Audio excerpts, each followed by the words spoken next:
साथियों नमस्कार। फिन से चैनल में आपका स्वागत है। मैं पवन कुमार श्रीवास्तव। आज मैं अपने चैनल में एक नए टॉपिक पे आप लोगों का ध्यान आकर्षण करूँगा और ये टॉपिक है एफपीसी या एफपीओ।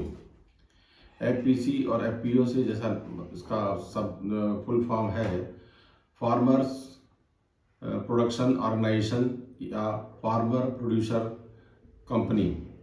तो ये दो कॉन्सेप्ट है जिसमें कि जो भारत सरकार का आजकल एक वो चला है अभियान की किस कृषक की आय दुगनी हो। तो कृषक की आय दुगनी तभी होगी कि जब उसके एग्रीकल्चर के इनपुट्स की कास्ट कम हो और उसका जो प्रोडक्शन है वो उसको अच्छे दाम पे जाए। लेकिन जब यहाँ पर चूँकि स्मॉल और मार्जिनल फार्मर की संख्या बहुत ज़्यादा है इसलिए ये इसमें संभव नहीं हो पाता है। तो इसके लिए गवर्नमेंट ने हालांकि इसमें प्रयास तो 2012 से हो रहा था, लेकिन इधर 2014 के बाद से इसमें काफ़ी इन्होंने वो किया और 2021 में चित्रकूट में प्रधानमंत्री के द्वारा पूरे देश में 5,000 से 10,000 फार्मर प्रोड्यूसर ऑर्गेनाइजेशन या फार्मर प्रोड्यूसर कंपनी बनाने का लक्ष्य रखा गया। इस लक्ष्य के तहत 5,000 करोड़ रुपए का बजट में प्रावधान भी किया गया और 23-24 के अंतर्गत 5,000 नए प्रोड्यूसर फार्मर ऑर्गेनाइजेशन या फार्मर प्रोड्यूसर कंपनी बनाने का लक्ष्य रखा गया। अब आपको मैं संक्षेप में बताता हूँ फार्मर प्रोड्यूसर ऑर्गेनाइजेशन और फार्मर प्रोड्यूसर कंपनी। जैसा कि इसका नाम है फार्मर प्रोड्यूसर ऑर्गेनाइजेशन, इसमें जो रजिस्ट्रेशन हम कराते हैं वो सोसाइटी एक्ट के तहत होता है, जबकि फार्मर प्रोड्यूसर कंपनी का रजिस्ट्रेशन आरओसी में दर्ज होता है। इसमें बेसिकली शुरुआत में 8-10 लोग मिलकर के एक कंपनी बनाते हैं या ऑर्गेनाइजेशन बनाते हैं और उसका रजिस्ट्रेशन कराते हैं। उसमें कुछ लोग डायरेक्टर होते हैं, कुछ सीईओ होते हैं और उसके बाद ये लोग कंपनी बनाने के बाद जो स्मॉल फार्मर हैं, मार्जिनल फार्मर और स्मॉल फार्मर, उनको उसका मेंबर बनाते हैं। उसको मेंबर बनाने के लिए उनको एक निश्चित इक्विटी के रूप में उनको शेयर भाग के रूप में दिया जाता है। जैसे कि एक किसान है तो उनको अगर उनके पास खेत है तो वो अपना इसमें हिस्सा ले सकते हैं और उनको शेयर होल्डर बना लिया जाता है। और इसमें एक चीज़ का ध्यान रखा जाता है कि किसी भी किसान का या किसी भी इंडिविजुअल का 5% से ज़्यादा शेयर नहीं होना चाहिए और अधिकतम इसमें कोशिश किया जाए कि 400-500 किसानों का अगर समूह हो जाएगा तो उसके जो प्रोडक्शन होंगे या जो इनपुट कास्ट होगी तभी कम होगी। जैसे कि मान लीजिए कि 500 किसान इसके सदस्य हो गए और उनको अगर फर्टिलाइजर चाहिए तो फर्टिलाइजर चाहिए, यूरिया या इस तरह की कोई भी खाद चाहिए, तो इसके लिए ये एक एजेंसी के रूप में भी एजेंसी ले सकते हैं और खाद उनको कम कास्ट में मिलेगा और उस खाद को ये लोग अपने फार्मर्स को यानी मेंबर्स को दे सकते हैं। तो उसके एग्रीकल्चर इनपुट का कास्ट कम आएगी, क्योंकि बजाय मार्केट में जब वो खरीदने जाता है तो उसको ज़्यादा कास्ट लगता है। अगर वो उसको एक एजेंसी लेकर के करते हैं तो उसका कास्ट कम आता है और इस बिजनेस से जो भी फायदा होता है वो सारे शेयर होल्डर को बराबर बराबर बांट दिया जाता है। इसमें इस स्कीम को बढ़ाने के पीछे एक ये भी लक्ष्य है कि मान लीजिए कि किसानों के पास खेती होती है, छोटे किसान होते हैं, मार्जिनल फार्मर होते हैं, किसी के पास 1 बीघा खेत है, 2 बीघा है, 3 बीघा है, तो ये लोग जब एग्रीकल्चर जब कोई प्रोडक्ट्स होता है, मान लीजिए कि उन्हें मक्का की पैदावार हुई और ये अगर ये मान लीजिए 550 किसान मिल करके जब एक अच्छा खासा क्वांटम हो जाता है तो जो ट्रांसपोर्टेशन की प्रॉब्लम होती है, इनको अपना माल लेकर के मंडी में जाना पड़ता था, उसकी बजाय मंडी वाले इन फार्मर प्रोड्यूसर ऑर्गेनाइजेशन को ही कॉन्टेक्ट करते हैं कि हमें साहब इतना माल चाहिए। तो उस स्थिति में ये बार्गेनिंग करने की पोजीशन में होते हैं, इनको अपने उत्पाद का अच्छा मूल्य मिलता है।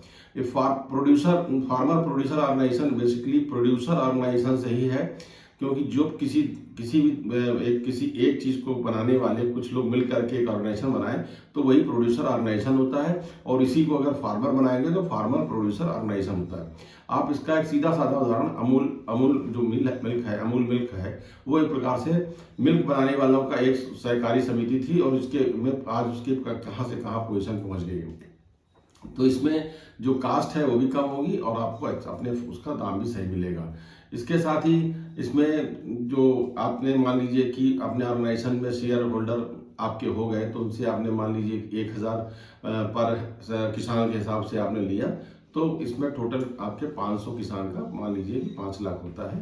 तो 5 लाख रुपए आपको इक्विटी ग्रांट जो है वो मिलता है और ये इक्विटी ग्रांट आपको नाबार्ड के द्वारा एक संस्था है small farmer agri business consortium, जो कि इसमें आपको नाबार्ड के द्वारा ग्रांट आपको मिलता है।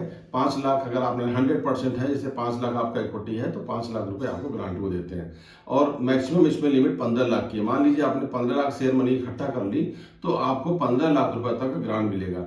ग्रांट का जैसा कि नाम है, उसमें कोई ग्रांट है, इसको कोई वापस नहीं करना है, लेकिन आपके पास कैपिटल हो गई 15 लाख प्लस 15 30 लाख, और इसका 40% आपको जो है 30 लाख का 40% 12 लाख हुआ, ये आपको मिलता है वेंचर लोन। जो वेंचर लोन बिना इंटरेस्ट का होता है और आपको एक समय के अंदर उसको पूरा करना होता है। इसके बाद आप जब इतना पैसा फंड हो गया तो आप कोई अच्छा काम बिजनेस शुरू कर सकते हैं।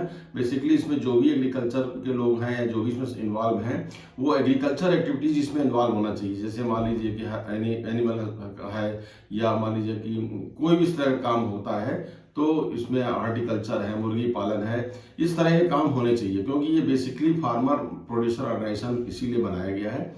इसलिए इसमें जो है इन लोग इस तरह के एक्टिविटीज ही होगी, इस तरह के बिजनेस ही किए जाएंगे।